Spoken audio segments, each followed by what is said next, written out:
Hello everyone, welcome to the Dronas. Happy New Year to everyone. Hope you are preparing very well. आज हम शुरू करने जा रहे हैं banking awareness and financial awareness का टॉपिक, जिसमें हमारा बहुत ही इंपॉर्टेंट एक टॉपिक है हिस्ट्री ऑफ बैंक्स, मतलब history of banks in India.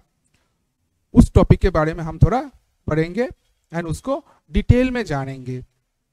यहाँ से क्वेश्चन एक दो हर साल हर एग्जाम में आते हैं, तो चलिए शुरू करते हैं। इसको पढ़ने से पहले हमको जानना है कि बैंक्स क्या है। What are banks?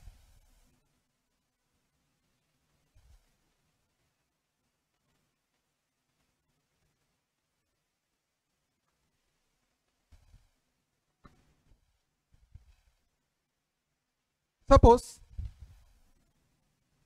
this is a bank.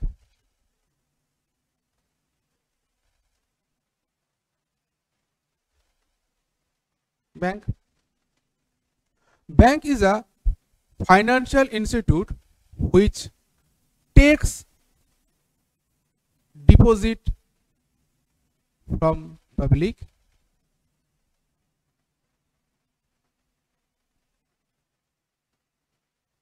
and gives loans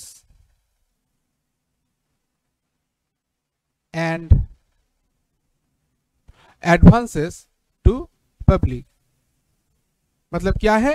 bank एक फाइनेंशियल इंस्टीट्यूट है जो कि पब्लिक से डिपॉजिट लेता है।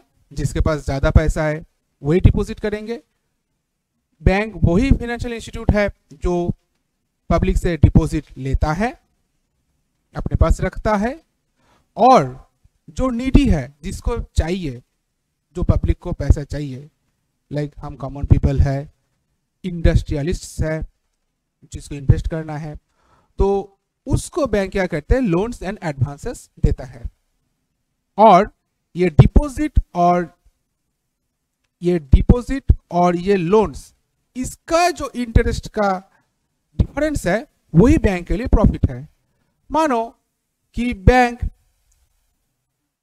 डिपॉजिट में सपोज 4% इंटरेस्ट दे रहा है, और जब लोन देता है उसके अगेंस्ट में 10% इंटरेस्ट चार्ज कर रहा है, तो इसमें बैंक का कितना इनकम होगा? 6%।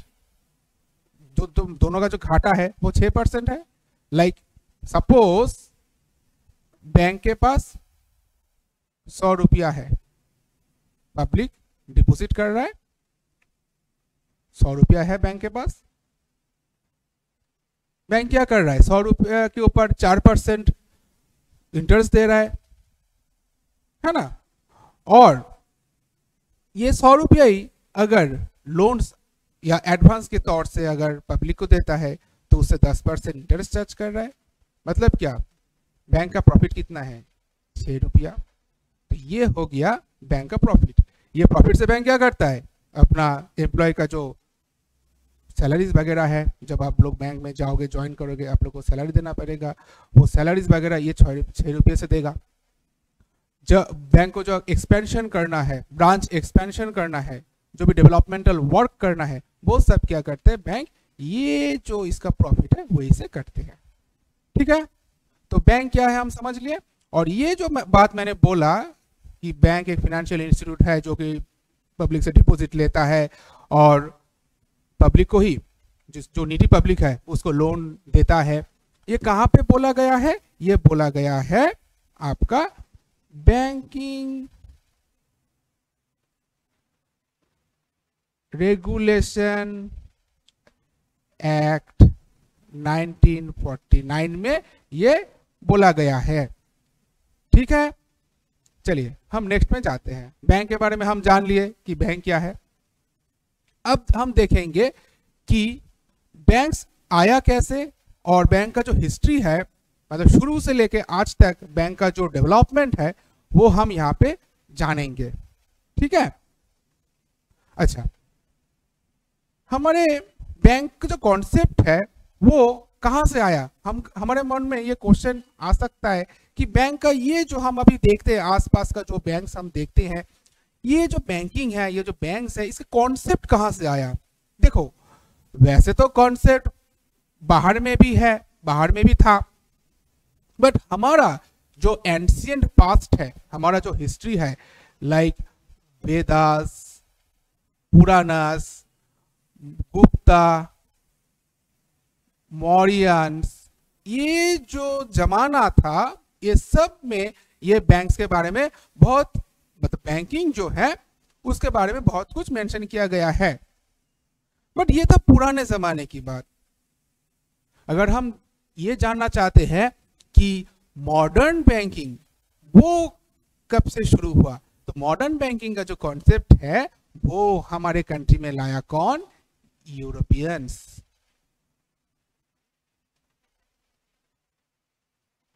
यूरोपियंस जो है वो हमारे इंडिया में ये मॉडर्न बैंकिंग कॉन्सेप्ट लाया है, ठीक है। और इसी के साथ साथ अगर हम ये देखते हैं कि बैंकिंग का कॉन्सेप्ट तो यूरोपियंस लाए हैं, इंडिया में फर्स्ट बैंक किसने बनाया? और अगर हम बोलते हैं कि इंडिया का फर्स्ट बैंक कौन सा है, कौन सा है?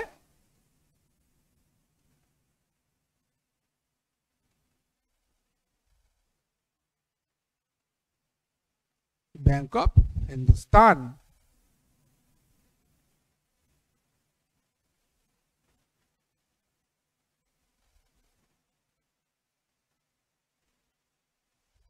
ठीक है, कहां पे बना था? देन कलकत्ता, जो भी कोलकाता हम बोलते हैं, then Calcutta. By whom? By Alexander and company. ये एक ब्रिटिश एक संस्था था, ब्रिटिश ऑर्गेनाइजेशन था। आप बोल सकते हो उस जमाने का एक ब्रिटिश कंपनी का, जो ईस्ट इंडिया कंपनी है उसका एक लेंडर टाइप के थे अलेक्जेंडर एंड कंपनी, वो ये बैंक बनाए थे, ठीक है। तो अगर आपको क्वेश्चन ये आता है कि फर्स्ट बैंक इंडिया कौन सा है? बैंक ऑफ हिंदुस्तान, ठीक है। धीरे धीरे ये बैंक बनने के बाद इंडिया में ये ब्रिटिश लोग क्या किए? बहुत सारा बैंक और बनाते चले गए, जैसे कि general bank of India, Aundh bank of India, Allahabad bank, ये सब बैंक क्या किए? उस जमाने में बनता चला गया। बट बहुत सारे बैंक क्या हुए? आए और बीच में बंद हो गए, क्योंकि वो फंक्शन नहीं कर पा रहा था।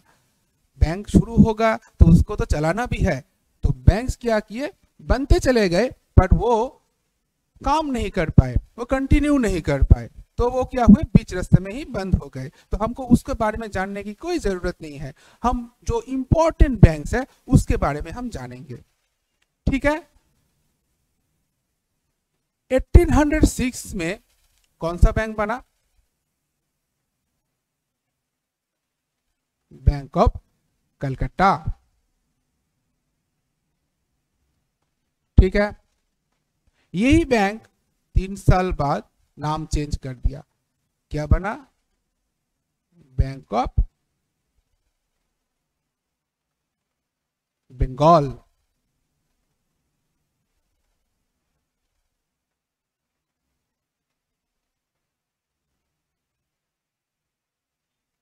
फोर्टी में क्या बना?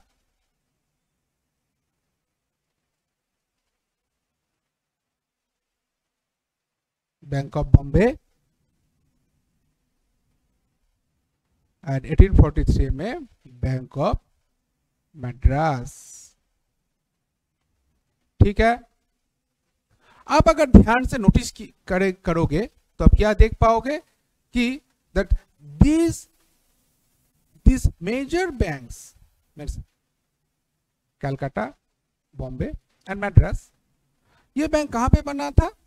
पोर्ट एरिया में। आप नोटिस कर पाओगे, अगर हम ऐसे देखते हैं, अगर मानो कि सपोज ये इंडिया का मैप है उस जमाने का, हमको जितना चाहिए उतना हम देख रहे हैं, तो देखिए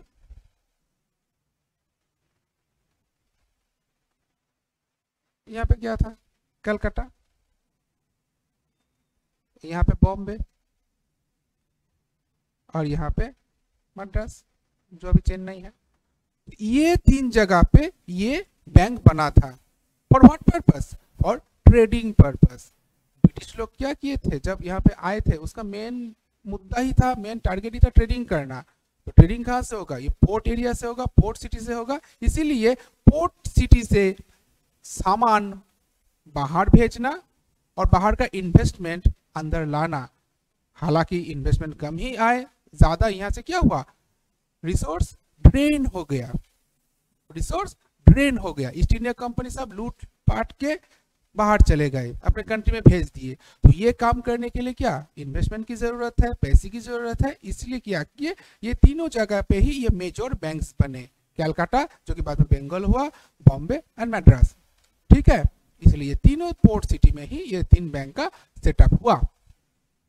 और ये तीनों जो बैंक है आपका, bank of Calcutta, that means bank of Bengal, bank of Bombay and bank of Madras, इन तीनों बैंक को एक साथ वो लोग क्या बोलते थे, सॉरी,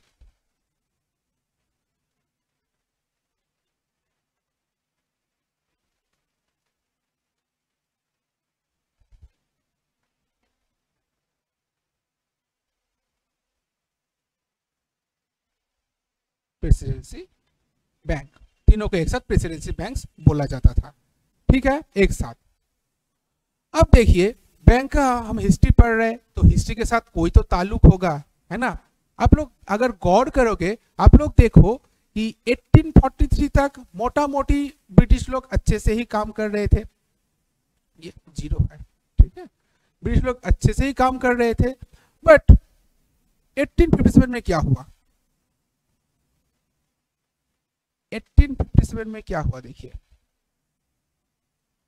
57 में रिवोल्ट आ गया, है ना, सेपॉय म्यूटिनी हो गया। उसके बाद से क्या हुआ, जो ब्रिटिश लोग है उसके ऊपर बहुत सारा प्रेशर आ गया। वो लोग समझ गए थे कि अभी इंडियन जो लोग हैं वो बहुत गुस्से में आ गए, हम लोगों को यहाँ पे टिक के रहना बहुत मुश्किल है। तो उसी के बाद से इंडिया में जो बैंक्स है वो थोड़ा कम होता चला गया। अप टू 1857 बहुत सारा बैंक्स बना, ब्रिटिश लोग मजे से बैंक बनाते गए, चलते गए, बनाते गए, चलते गए। बट आफ्टर 57 उन लोगों को ये चिंता आ गया कि अभी अगर हम मजे से बैंक बनाते गए तो ये नहीं चलेगा। तो क्या किए, वो बैंक्स को कम करते गए, ठीक है। हिस्ट्री अपने नदी के तरह हिस्ट्री अपने हिसाब से चलता गया। इन द पीरियड ऑफ 1921, आप गौर कीजिए, जब इंडिया में जो हिस्टोरिकल, अगर हिस्ट्री या आप पॉलिटिकल, उस समय का पॉलिटिकल सिचुएशन को आप गौर करोगे, देखोगे इस जमाने में क्या हुआ, मतलब जो इंडियन रेवोल्यूशनरिस्ट है वो क्या कर रहे थे, बहुत गुस्से में आ गए। बहुत सारे ब्रिटिश जो रिसोर्सेज है उसमें आग लगा देते थे, उसको मतलब खराब कर देते थे, ठीक है ना। तो जो ब्रिटिश चीज़ है उसको बॉयकॉट कर रहे थे, जो अपना स्वदेशी चीज़ है उसको वो लोग एक्सेप्ट कर रहे थे। तो इसी जमाने में, इसी टाइम पे ब्रिटिश लोग भी बहुत परेशान हो गए। वो लोग बोले कि जहाँ पे हम बैंक बनाते हैं वहाँ पे वो आग लगा देते हैं, लूटपाट करते हैं, क्या करे तो करे क्या।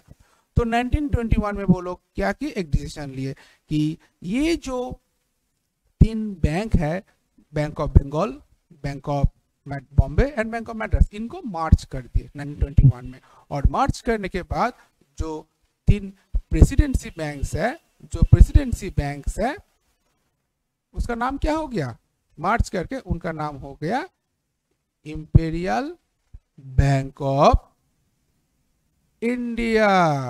इसका नाम हो गया imperial bank of India. Fine. अब इंपीरियल बैंक ऑफ इंडिया बनने के बाद जब 1947 में इंडिपेंडेंस हुआ, उसके बाद ये imperial bank of India nationalise हो गया।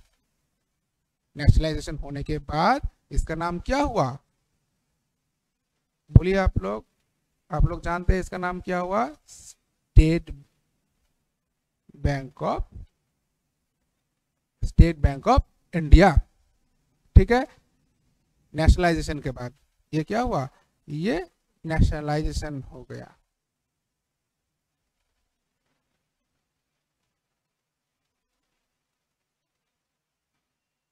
ये नेशनलाइजेशन हो गया। नेशनलाइजेशन के बाद इसका नाम क्या हुआ, स्टेट बैंक ऑफ इंडिया बन गया। ठीक है, कब बना स्टेट बैंक ऑफ इंडिया, ये डेट याद रखना, 1 जुलाई 1955। ठीक है ना, और इसको हम जो 1 जुलाई 1955 है, इसको हम SBI डे भी बोलते हैं, याद रखना। 5 जुलाई को हम SBI डे बोलते हैं क्योंकि इस दिन को ये नेशनलाइज हुआ था। ठीक है, और 5 जुलाई और एक डे भी है, डॉक्टर्स डे, ये भी आपको याद रखना है। उस दिन हमारे वेस्ट बंगाल का पूर्व चीफ मिनिस्टर डॉक्टर बिधान चंद्र रॉय, उसका डेथ ईयर है, डेथ डे है, डेथ डे भी है, बर्थ डे भी है, दोनों ही एक ही दिन में है, 1 जुलाई, इसलिए उस दिन को डॉक्टर्स डे भी बोला जाता है। तो डॉक्टर्स डे और SBI डे सेम ही दिन में है। ठीक है, और यहाँ पे जो पॉइंट आपको याद रखना है कि ये जो SBI नेशनलाइज हुआ किस एक्ट के तहत हुआ था, स्टेट बैंक, इसको हम पूरा ही लिख के देते हैं,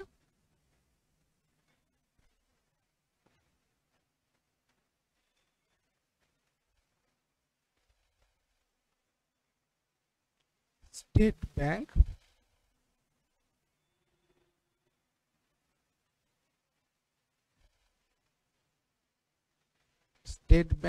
उसके साथ एसोसिएट बैंक एक्ट 1959।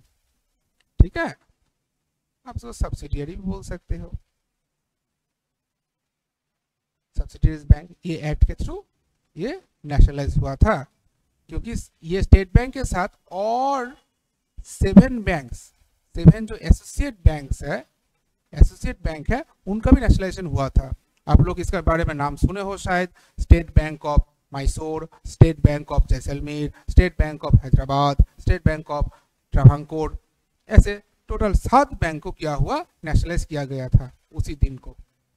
ठीक है, यहाँ पे आपको क्या याद रखना है कि स्टेट बैंक ऑफ इंडिया कब नेशनलाइज हुआ, 1 जुलाई 1955 को, इस एक्ट के थ्रू, ये एक्ट के थ्रू, और उसके साथ साथ और 7 एसोसिएट बैंक को भी नेशनलाइज किया गया था, याद रहेगा। अच्छा, अभी फिलहाल ये जो 7 एसोसिएट बैंक है, बाद में ये 6 हुआ था, सौराष्ट्र मार्च होके 6 हुआ था, तो अभी ये कोई भी एसोसिएट बैंक नहीं है, अभी स्टेट बैंक ऑफ इंडिया एक अकेला ही बैंक बन के रह गया है। 2017 में क्या हुआ, 2017 में ये जो स्टेट बैंक है, ये स्टेट बैंक ऑफ इंडिया, इसका एसोसिएट बैंक,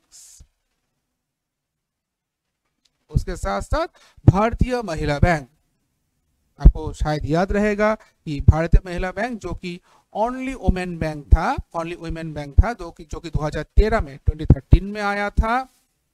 इसका टैगलाइन था एम्पावरिंग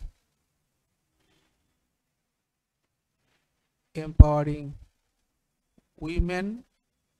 ठीक है, और इसका टोटल कॉर्पस था, कैपिटल था 1000 crore rupees.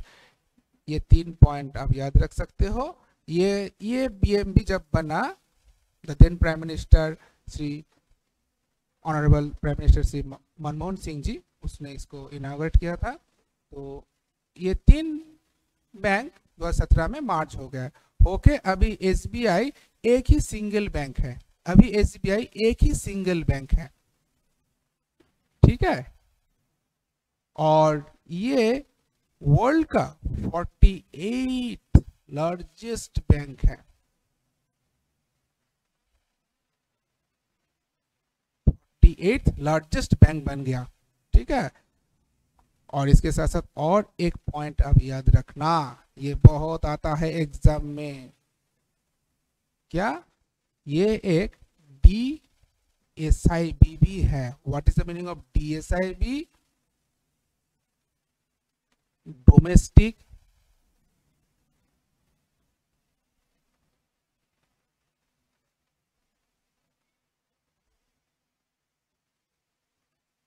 Systematically important bank. What is the meaning of this bank? कि ये जो, सॉरी ये तो क्रॉस हो गया, आप सोचोगे कि मैंने काट दिया।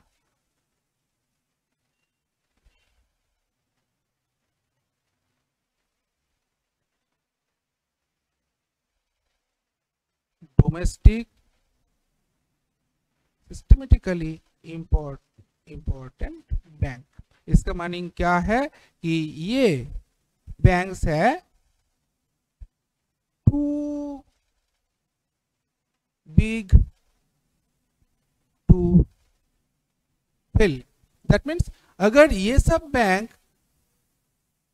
को कोई प्रॉब्लम आ गया, ये बैंक अगर मानो कि फेल हो गया, ये बैंक बैंकरप्ट हो गया, ये बैंक बंद हो गया, या ये बैंक क्रैश हो गया, तो इसका इम्पैक्ट डोमेस्टिक तो पड़ेगा ही, मतलब इंडिया तो इसका लॉस जो है उसको इम्पैक्ट पड़ेगा ही, उसके साथ साथ ऑल ओवर वर्ल्ड में जो इकोनॉमिक सिचुएशन है, जो इकोनॉमी है, जो फिनेंशियल सिचुएशन है, उसमें भी इम्पैक्ट आ जाएगा। मीन्स मेरा बोलने का मतलब ये है कि अगर एसबीआई फेल हो गया या बैंकरप्ट हो गया तो उसका इम्पैक्ट इंडिया के साथ साथ पूरे वर्ल्ड में भी इसका इम्पैक्ट पड़ेगा, बहुत प्रॉब्लम आ जाएगा। ठीक है, इसको बोलते हैं डीएसआईबी बैंक्स। अब और एक चीज जान के रखो कि इंडिया में 3 डीएसआईबीज है, 3 डीएसआईबीज, एक तो है एसबीआई और है आईसीआईसीआई और है एचडीएफसी। इंडिया में ये तीनों बैंक को डीएसआईबी का खिताब दिया गया और उसका टैग दिया गया, मतलब आईसीआईसीआई, एचडीएफसी और एसबीआई, ये 3 बैंक ही अगर प्रॉब्लम में आ जाता है या फेल हो जाता है तो उसका इम्पैक्ट इंडिया के साथ साथ पूरे वर्ल्ड इकोनॉमी में भी आ जाएगा। समझ में आ गया? चलो, एसबीआई के बारे में हम लोग बहुत कुछ जान चुके हैं, जान गए। ठीक है, ये इंपीरियल क्या है? इंपीरियल क्या है? ये इंपीरियल, ये जो नाम है, ये जो वर्ड है, ये रॉयल ब्रिटिश को, रॉयल जो ब्रिटिश जो है, रॉयल एम्पायर जो है, उसको डिनोट करता है ये जो वर्ड है इंपीरियल। तो इंडिया का इंडिपेंडेंस आ गया 47 में, तो गवर्नमेंट ऑफ इंडिया ने सोचा कि अरे भाई अगर हम इंपीरियल नाम रखते हैं तो ये ब्रिटिश जो एरा है उसी को डिनोट करेगा, तो हमको इंडिपेंडेंस का क्या मतलब आया, है ना? तो उसने क्या किया, ये नाम हटा दिया और इसको नेशनलाइज करके स्टेट बैंक ऑफ इंडिया बना दिया। आपके बोर्ड में एक क्वेश्चन आ रहा है शायद कि what is nationalisation? Nationalisation means कोई भी एक प्राइवेट संस्था, जो भी कोई भी एक प्राइवेट जो कंसर्न है, उसको अगर गवर्नमेंट टेक ओवर कर लेता है, उसको गवर्नमेंट क्या करता है, एक्वायर कर लेता है या शेयर उसमें बढ़ा देता है, उसको वो जो प्रोसेस है उसका नाम है नेशनलाइजेशन। और जो प्राइवेट संस्था इस प्रोसेस में गवर्नमेंट बना है, वो संस्था को हम बोलते हैं नेशनलाइज्ड कंसर्न। जैसे यहाँ पे क्या हुआ, ये इंपीरियल बैंक ऑफ इंडिया, ये ब्रिटिश एरा को डिनोट करता है, एक ब्रिटिश हाथ में था, एक प्राइवेट संस्था था।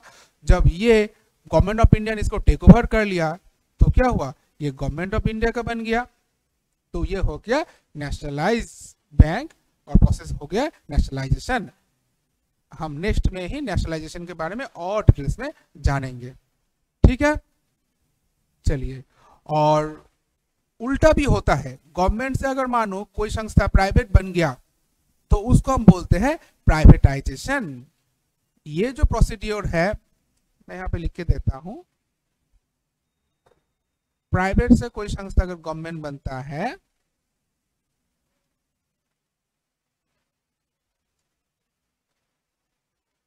तो हो जाता है ये नेशनलाइजेशन, ये नेशनलाइजेशन हो गया। अगर उल्टा होता है, अगर उल्टा होता है उसको बोला जाता है डी नेशनलाइजेशन, जिसको हम क्या बोल सकते हैं, प्राइवेटाइजेशन भी बोल सकते हैं। ठीक है, हम आगे जो जितना हम आगे पढ़ेंगे हम देखेंगे कि इंडियन बैंकिंग हिस्ट्री में, इंडियन बैंक्स में बहुत बार ऐसा नेशनलाइजेशन भी हुआ है और डी नेशनलाइजेशन भी हुआ है। ये एक प्रोसीड्योर है, ये पार्ट है, ये होता ही रहता है। जब कोई प्राइवेट संस्था लॉस में चलता है, कोई प्राइवेट संस्था अगर कोई प्रॉफिट में चलता है, ठीक है, तो उसको गवर्नमेंट क्या करता है, तब उसको टेक ओवर कर लेता है कि हाँ चलो इसको हम अगर टेक ओवर करते हैं तो चलो हमारा प्रॉफिट ही प्रॉफिट है, तो नेशनलाइज कर दिया। और उल्टा भी होता है, जब गवर्नमेंट देखता है ये संस्था तो लॉस में चल रहा है, इसमें तो मतलब ये तो मंदी में है, ये हमारे लिए लॉस का कारण बन गया, तो उसको क्या करता है, उसको प्राइवेट हाथ में दे देता है। मतलब शेयर क्या होता है, शेयर खरीदता है, शेयर बेचता है, ये शेयर खरीदना और बेचना ही क्या होता है, नेशनलाइजेशन होता है। ठीक है, ये गवर्नमेंट का एक पॉलिसी होता है। चलिए अब हम इंडिया में जो नेशनलाइजेशन है उसके बारे में हम पढ़ेंगे, बहुत ही इंपॉर्टेंट टॉपिक है।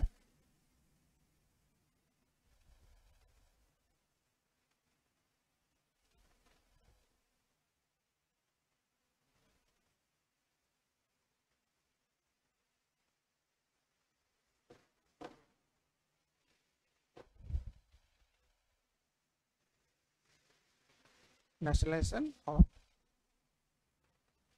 बैंक्स इन इंडिया, ठीक है, इसके बारे में हम पढ़ेंगे। चलिए अगर हम इंडिया में नेशनलाइजेशन को अगर हम पकड़ लेते हैं तो हम इसको दो पार्ट में बोल सकते हैं, ये एक एरा और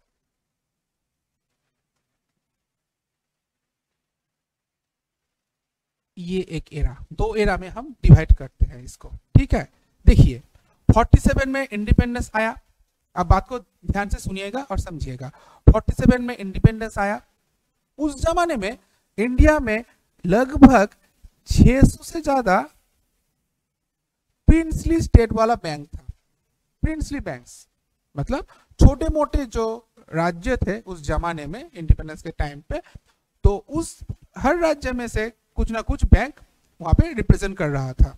मतलब आपको क्या समझना है कि इंडिया में ऑलमोस्ट 600 से ज्यादा बैंक्स था, और मैक्सिमम बैंक क्या कर रहा था, मैक्सिमम बैंक महाजन के हिसाब से, जो मनी लेंडर्स है, जो इलीगली मनी देता है या जो मनी देने के बाद बहुत इंटरेस्ट चार्ज करते हैं और लोगों के ऊपर अत्याचार करते हैं, उस टाइप का सब ये बैंक बिहेव करता था। मैक्सिमम बैंक ऐसे करते थे। और वो टाइम पे स्टेट बैंक के अलावा, स्टेट बैंक तो एक बैंक था, एक सरकारी बैंक था, उसके साथ साथ जो फिनेंशियल इंस्टीट्यूट जहां पे लोग डिपॉजिट करेंगे, जहां से लोग जो अगर उसको पैसा चाहिए वो लेंगे, वो कौन सा था, वो था post office, department of post. यहां से क्या करते थे, लोग पैसे लेते थे और पैसे पर डिपॉजिट करते थे बैंक्स के अलावा। मतलब ये ओनली ये पोस्ट ऑफिस ही था rather than state bank of India, जो कि एक फाइनेंशियल ऑर्गेनाइजेशन था जिसके पीछे गवर्नमेंट ऑफ इंडिया का एक सपोर्ट था। लोग बहुत निश्चिंत होके यहाँ पे पैसे डिपॉजिट करते थे और यहाँ से पैसे लेते थे। बाकी एज सच रिलायबल कोई संस्था उस जमाने में, ये पीरियड में नहीं था। तो लोग क्या कर रहे थे, लोग यहाँ पे ज्यादा जाएंगे, ये तो ऑब्वियस है ना, जहाँ पे उसको भरोसा मिलेगा लोग वहां पे ही जाएंगे, वहां पे दौड़ेंगे। इसमें क्या हुआ, पोस्ट ऑफिस के ऊपर बहुत सारा प्रेशर आ गया, बहुत प्रेशर आ गया, और प्रेशर आ गया इसके साथ साथ स्टेट बैंक जो है उसके ऊपर भी बहुत प्रेशर आ गया। तो गवर्नमेंट ने ये सोचा कि अगर ऐसा ही चलता रहा तो कभी ना कभी ये जो पूरा सिस्टम है ये ब्रेक डाउन कर जाएगा, ठीक है ना। तो गवर्नमेंट ऑफ इंडिया ने एक जो रास्ता है वो सूझी, क्या बोले वो बोले कि ये जो 600 से ज्यादा बैंक है ये सब खराब नहीं है, इसमें से कुछ ऐसे बैंक्स भी है जो कि बहुत अच्छे काम कर रहे हैं, चलो इसको लेके कुछ ना कुछ काम करते हैं, इसको हम कुछ ऐसा गिफ्ट करते हैं कि हाँ चलो आप अच्छा काम कर रहे हो, आपको गिफ्ट देते हैं। तो गवर्नमेंट ऑफ इंडिया ने क्या सोचा, गवर्नमेंट ऑफ इंडिया ने सोचा कि ये जो 600 से बैंक है, इस बैंक को हम लेके हम नेशनलाइज कर देते हैं। हमने पहले आपको बोला है पिछले स्लाइड में कि व्हाट इज नेशनलाइजेशन। गवर्नमेंट जब कोई प्राइवेट संस्था को एक्वायर करता है या अपना जो शेयर होल्डिंग है उसमें बढ़ाता है, मतलब जो गवर्नमेंट क्या करता है वो संस्था में अपना ओनरशिप गेन करता है, उसको हम बोलते हैं नेशनलाइजेशन, वो प्रोसेस को बोलते हैं नेशनलाइजेशन। तो गवर्नमेंट ऑफ इंडिया ने क्या सोचा, ये जो 600 से ज्यादा बैंक है, इसमें से जो बैंक्स बहुत अच्छे काम करते हैं उसको टेक ओवर कर लेते हैं, मतलब नेशनलाइज करके देते हैं। अगर इसको हम नेशनलाइज करके देंगे तो क्या होगा, इसके पीछे भी गवर्नमेंट ऑफ इंडिया का एक सपोर्ट हो जाएगा, गवर्नमेंट ऑफ इंडिया का एक टैग रह जाएगा। तो लोग जैसे पोस्ट ऑफिस या एसबीआई में ज्यादा जाते हैं, यहाँ पे भी आएंगे, क्योंकि लोगों को लोग क्या देखेंगे कि हाँ चलो भाई इसके पीछे गवर्नमेंट ऑफ इंडिया का हाथ है, तो चलो ये अच्छा ही होगा, हम यहाँ पे जाते हैं। यही उद्देश्य से the then prime minister Shrimati Indira Gandhi ji ने क्या किए, श्रीमती इंदिरा गांधी जी ने क्या किए, 14 बैंक्स को, याद रखना ये ओनली बैंक एग्जाम नहीं, जो भी एग्जाम्स है बहुत बार ये टॉपिक से क्वेश्चन पूछा गया नेशनलाइजेशन ऑफ बैंक्स में से, कि 14 बैंक्स को उसने नेशनलाइज कर दिया। श्रीमती इंदिरा गांधी जी ने 14 बैंक्स को नेशनलाइज कर दिए। कब किए, 19 जुलाई 1969 को, ठीक है।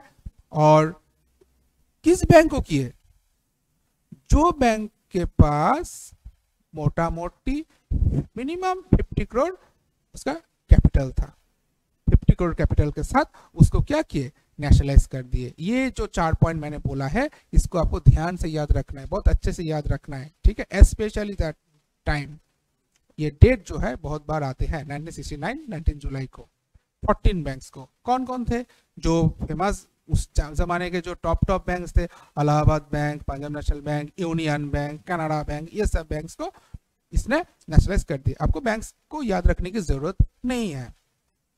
अच्छा देखिए, नेशनलाइज हो गया। नेशनलाइज होने के बाद जो गवर्नमेंट का जो मेन मुद्दा था, मेन जो उसका टारगेट था, जो एम था कि गवर्नमेंट ऑफ इंडिया का अगर सपोर्ट रहेगा तो ये जो बैंक्स है इसमें लोग आएंगे, बैंक्स में लोग डिपॉजिट करेंगे, यहाँ पे अपना जो पैसा है वो रखेंगे। तो गवर्नमेंट का जो ये जो एम था वो बहुत ही अच्छे से फुलफिल हो गया। क्यों, क्योंकि after 1969 during the period of 1970-71 means 2-3 साल में ही क्या हुआ, 2-3 साल में ही बैंक्स का जो प्रॉफिट है वो बहुत बढ़ गया, 200-300% प्रॉफिट इसका बढ़ गया। गवर्नमेंट ऑफ इंडिया का जो इनकम है बहुत गेन हो गया, बहुत बढ़ गया। गवर्नमेंट देखा अरे भाई मेरा जो एम था वो तो फुलफिल हो गया, तो उसने क्या किया, उसने बोला कि चलो पहले हम जो नेशनलाइज किए थे वैसा ही काम और एक बार करते हैं, उसको दोहराते हैं। मीन्स 1969 के बाद 1980 को, ये तो 69 में हो गया, 69 में हो गया नेशनलाइजेशन, इसको हम फेज 1 बोलेंगे, इसको हम फेज 1 बोलेंगे। ये हो गया 1980 में, जिसको हम क्या बोलेंगे, फेज 2। वो एक्साइटेड हो गया गवर्नमेंट ऑफ इंडिया, अरे चलो भाई बहुत मेरा जो प्लान था वो सक्सेसफुल हो गया, चलो इसी खुशी से हम एक बार फिर से इसको नेशनलाइज करते हैं। क्या किए, 6 मोर बैंक्स, 6 और बैंकों को क्या किया है गवर्नमेंट ऑफ इंडिया ने नेशनलाइज कर दिए। ये भी है, क्या है, 15 अप्रैल 1980 को, ठीक है ना। और कितने कॉर्पस के साथ, 200, इस बार पैसे थोड़ा बढ़ा दिए, क्योंकि आप देख सकते हो 69 है और 80 है, जमाना बदल गया, 10 साल आगे निकल गया, तो इसका जो कैपिटल है, ये मिनिमम जो रिक्वायरमेंट है वो भी बढ़ गया, ठीक है ना। तो 2 फेज में इंडिया में नेशनलाइजेशन हुआ है। देखो नेशनलाइजेशन बहुत बार हुआ है, अगर हम और बाकी बैंक्स को पकड़ लेते हैं तो नेशनलाइजेशन बहुत बार हुआ है। जैसे कि आरबीआई जो कि सेंट्रल बैंक ऑफ इंडिया है, इंडिया का जो बैंक है उसका रेगुलेटर है, मेन लाइसेंस प्रोवाइडर है, वो है आरबीआई। उसका नेशनलाइजेशन कब हुआ, उसका हुआ 1 जनवरी 1949 को। एसबीआई को मैंने आपको बोल दिया कब हुआ, 1 जुलाई 1955 को। ये अलग है, ये अलग मुद्दा है, ये भी नेशनलाइजेशन में आएगा। बट बैंक्स का नेशनलाइजेशन कब हुआ, वो 2 फेज में हुआ, एक बार 1969 में फेज 1, एक बार 1980 में फेज 2। समझ में आ गया? चलो, तो नेशनलाइजेशन हम समझ लिए, बैंक्स का नेशनलाइजेशन। अब हम क्या पढ़ेंगे? हम पढ़ेंगे बैंक्स का ग्लोबलाइजेशन। बैंक्स का जो ग्लोबलाइजेशन है वो हम पढ़ेंगे। देखो, इंडिया में अगर हम इस पेज को देखते हैं, देखो 1980 में और 6 बैंक हो गया, 6 बैंक और नेशनलाइज हो गया, तो मोटा मोटी 20-22 बैंक अब रह गया है इंडिया में। बट ऐसा हुआ था कि 1980 के बाद इतना सारा बैंक आ तो गया, बट उसका काम में थोड़ा गति लाना चाहिए था। वो बैंक्स ठीक ठाक से कभी कभार काम नहीं करता था, ऐसे कंप्लेन गवर्नमेंट को आ रहा था। उसका जो टेक्नोलॉजी था वो थोड़ा पिछड़ा हुआ था, तो ये सब उसमें उसके बीच मतलब कोई कंपटीशन वगैरह नहीं था। चलो, हम तो सरकारी बैंक है, हम जो भी काम करेंगे ये पब्लिक को तो ये ही एक्सेप्ट करना है, ये उसका एक रुआब आ गया। तो गवर्नमेंट सोचे कि चलो इसको थोड़ा कंपटीशन देते हैं। इसी उद्देश्य से क्या हुआ, बैंक्स में ग्लोबलाइजेशन लाने का तैयारी शुरू कर दिया गवर्नमेंट ऑफ इंडिया ने। गवर्नमेंट ऑफ इंडिया ने क्या किया, आपको पता है कि 1991 में इंडिया में एलपीजी कॉन्सेप्ट आया था। What is LPG? Liberalisation, privatisation and globalisation. Means Indian economy जो है वो क्या हो गया, वो ओपन हो गया। ये जो मार्केट है, इंडियन मार्केट ओपन हो गया। What is the meaning of Indian open economy? Open हो गया कि इंडिया में बाहर से, फॉरेन से जो इन्वेस्टमेंट है वो आ सकता है। पहले ऐसा नहीं था, पहले जो इंडियन जो इन्वेस्टर्स है वही इन्वेस्ट करते थे।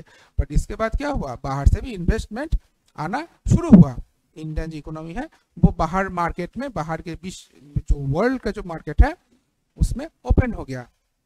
Then foreign investors did what, they invested so many money in Indian economy. Okay, ये हो गया आपका एलपीजी कॉन्सेप्ट। फाइन। इसी पीरियड में गवर्नमेंट ऑफ इंडिया ने भी कुछ नए बैंक को इंट्रोड्यूस कर दिए। ठीक है, ग्लोबलाइजेशन हुआ। अब जानते हो ग्लोबलाइजेशन हुआ मतलब क्या। इसी जमाने में अगर आप देखते हो, जो हम कोका कोला पीते हैं ना, कोका कोला, उसके साथ साथ जो बाहर के जो ऑर्गेनाइजेशंस है, जो मतलब कार का भी होता है, जो फोर्ड, ये सब संस्था क्या हुआ, इंडिया में आना शुरू कर दिया। उसी तरह जो बैंक्स है, नए जमाने के जो बैंक्स है वो भी इंट्रोड्यूस हो गया। इसी पीरियड में क्या हुआ, इंडिया में आईसीआईसीआई, एचडीएफसी, येस, एक्सिस, जिसका प्रीवियस टाइम क्या था, UTI, unit trust of India, जो बाद में एक्सिस हुआ। तो ये सब बैंक्स क्या हुआ, इसी जमाने में इंट्रोड्यूस हुआ। इसका मेन फीचर क्या था, ये था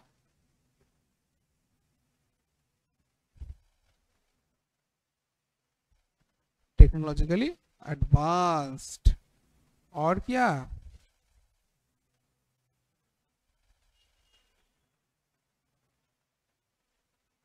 इसका जो इंफ्रास्ट्रक्चर है वो था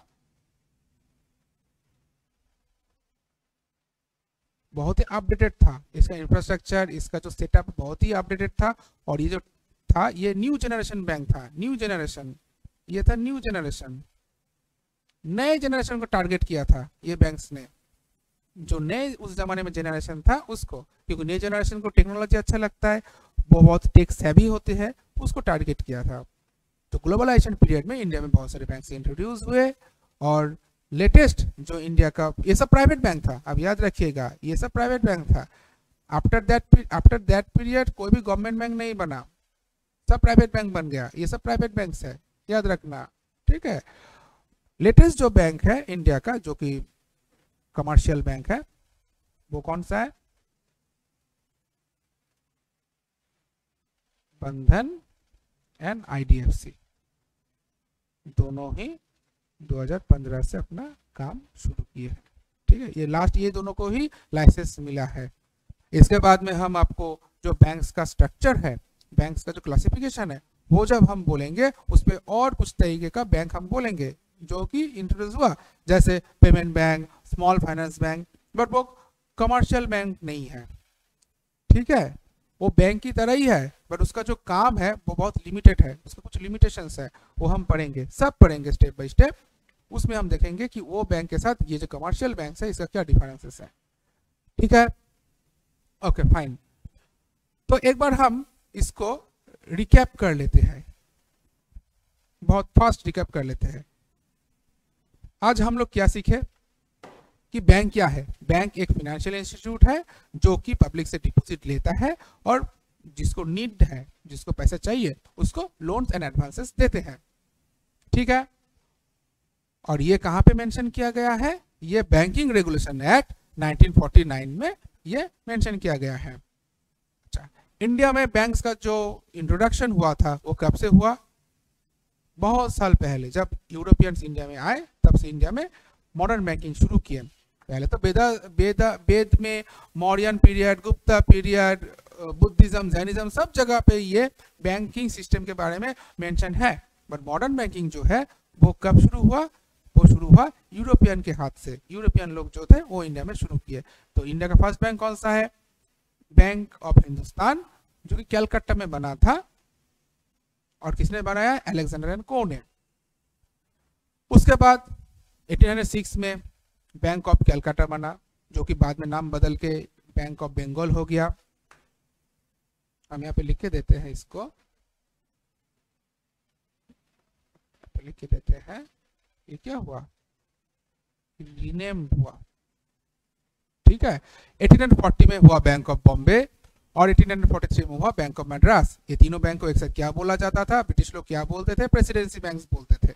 ठीक है, 1921 में उस जमाने का जो पॉलिटिकल सिचुएशन था, जो हिस्ट्री में आप पढ़ते हो, देखोगे कि उस जमाने में जो ऐसा पॉलिटिकल सिचुएशन था कि इतने जगह पे अलग अलग बैंक बना के रखना पॉसिबल नहीं था ब्रिटिश लोगों के लिए। तो उसने क्या किया, इसको मार्च कर दिए, ये सब बैंक मार्च करके इसका नाम क्या दे दिया, imperial bank of India. Presidency bank को मार्च करके इसको इंपीरियल बैंक ऑफ इंडिया नाम दे दिया। ठीक है, इंपीरियल बैंक ऑफ इंडिया ही बाद में क्या बना, after nationalisation state bank of India बना। आप देखे हो 1 जुलाई को स्टेट बैंक ऑफ इंडिया बना, किस एक्ट के through, state bank of India subsidiaries bank act के थ्रू ये बना है 1959 पे। ये एक्ट 1959 में हुआ और स्टेट बैंक के साथ ये 7 एसोसिएट बैंक जो है ये भी यहाँ पे क्या हुआ, नेशनलाइज हो गया। स्टेट बैंक के बारे में हम इसको आपको यहाँ पे बोल के दिए हैं कि स्टेट बैंक ऑफ इंडिया क्या है, एक DSIB बैंक है, याद रखना। नॉट ओनली SBI के साथ साथ ICICI, HDFC, ये दोनों भी क्या है, DSIB है, डोमेस्टिक सिस्टमेटिकली इंपॉर्टेंट बैंक। मतलब ये बैंक है टू बिग टू फेल, मतलब अगर ये फेल हो गया, ये अगर क्रैश हो गया, तो पूरे सिस्टम, पूरी इकोनॉमिक जो फाइनेंशियल सिस्टम है इंडिया के साथ साथ वर्ल्ड का, वो ग्लोबल जो सिचुएशन है वो भी क्रैश हो जाएगा। ठीक है, अच्छा नेक्स्ट हम क्या पढ़े हैं, nationalisation of banks in India. 2 phase में इंडिया में नेशनलाइजेशन हुआ है। एक फेज 1 1969 में कौन किए थे, the then prime minister Shrimati Indira Gandhi ji. कितने बैंक हुआ नेशनलाइज, 14 बैंक्स हुआ, और कितने कैपिटल के साथ, 50 करोड़ कैपिटल के साथ। इसके बाद फेज 2 में नेशनलाइजेशन जो है वो कब हुआ, 1980 में हुआ, 15 अप्रैल को। 6 बैंक्स हुआ और 200 करोड़ कैपिटल के साथ हुआ। किसके जमाने में हुआ, ये इंपॉर्टेंट नहीं है।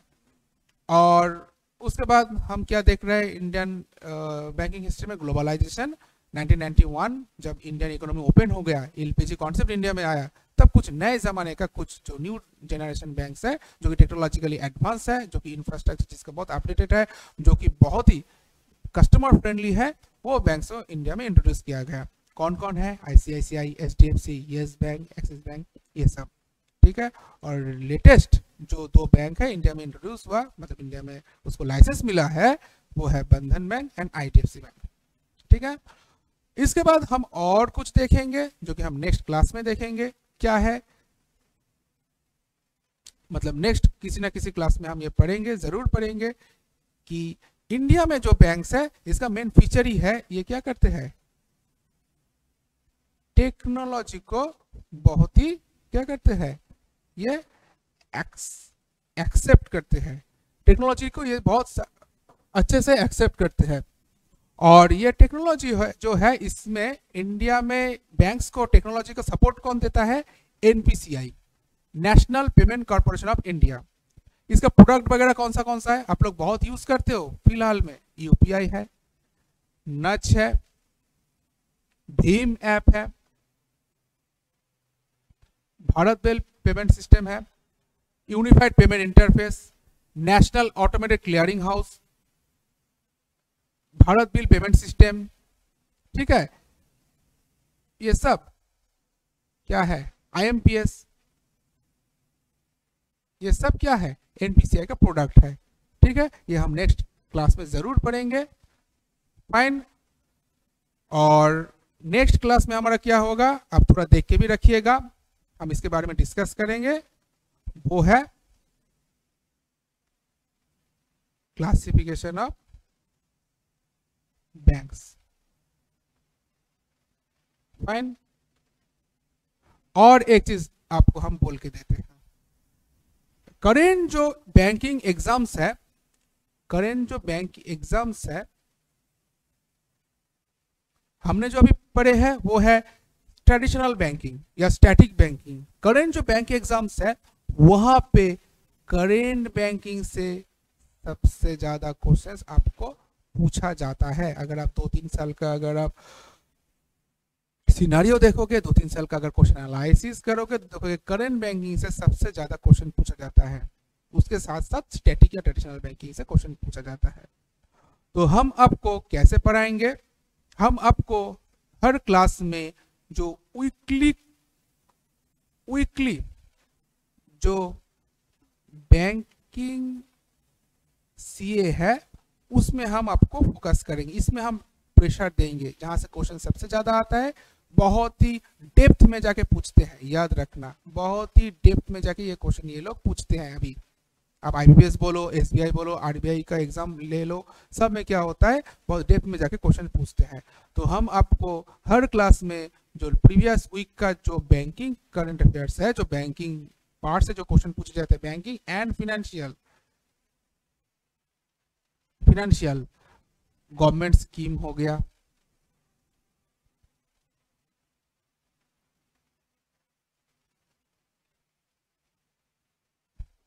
गवर्नमेंट स्कीम हो गया, बजट हो गया, कोई फिनेंशियल एग्रीमेंट्स हो गया, मैं कुछ ही लिखा हूं, बहुत सारा है टॉपिक, हम बाद में सब डिस्कस करके देंगे। ये सब कोई ऐप हो गया, कोई ऐप वगैरह लॉन्च होता है उसका काम क्या है वो हो गया, ये सब कोई रिपोर्ट स्पेशली अगर आरबीआई को रिपोर्ट पब्लिश करता है, ये सब से क्वेश्चन सबसे ज्यादा आते हैं अभी। ठीक है, तो ये जो टॉपिक्स है ये हम वीकली बेसिस में आपके साथ डिस्कस करेंगे, हर वीक में जो भी ये न्यूज होगा इसमें हम डिस्कस करेंगे। उसके साथ साथ हमारा छोटा सा सेशन रहेगा जो कि स्टैटिक बैंकिंग है। ठीक है, हम इसमें ज्यादा फोकस करेंगे क्योंकि इसमें से ज्यादा क्वेश्चंस आते हैं। और हाँ, अब जरूर टर्मिनोलॉजी को भी पढ़िएगा, जो बैंक टर्मिनोलॉजी है वहां से। Okay students, that's all for today, thank you very much.